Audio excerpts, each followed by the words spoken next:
Hello everyone, আশা করি আপনারা সবাই ভালো আছেন। আজকে আমার ছোট্ট একটা মিনি ব্লগে আপনাদের স্বাগতম। আজ আমি আমার ৩ রাজকন্যাকে নিয়ে একটু বাইরে ঘুরতে বের হয়েছিলাম, কারণ তাদেরকে নিয়ে আমি আর পারি না।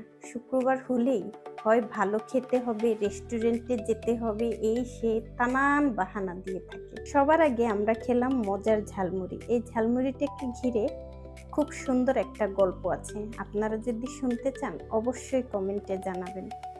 এরপর আমরা গেলাম একটি বেকারিতে, আর ছোট মেয়ের জন্য নিলাম একটি চকলেট মাফিন কেক, আর আমরা খেলাম পেটিসটা একদমই ভালো ছিল না। তারপর সবাই মিলে খেলাম আখের রস। এরপর একটু কেনাকাটাও হলো, মাইশার জন্য কয়েকটা প্যান্ট নিলাম, গেঞ্জি নিলাম। সব শেষে তাদেরকে আমি জিজ্ঞেস করলাম যে ফুচকা খাবে। তাদের এখন মুড সুইং করছে, না ফুচকা খাবে না, তারা অন্য কিছু খাবে। অন্য কিছু কি? আইসক্রিম। মন চাইছিল চড়াইয়া একদম কানটা ফাটাই দিই। বাচ্চাটার এত জ্বর ঠান্ডার ভিতরেও তাদের আইসক্রিম খাওয়ার ক্রেভিংস নাকি হয়। সবশেষে আমি বললাম যে ঠিক আছে, একটু হালকা চিকেন নাগেটস এই টাইপের কিছু খাওয়াই নিয়ে যাই। এই ছিল আজকের ছোট্ট ঘোরাঘুরি আর টুকিটাকি শপিং। ভিডিওটা আপনাদের কেমন লাগলো অবশ্যই কমেন্ট করে জানাবেন।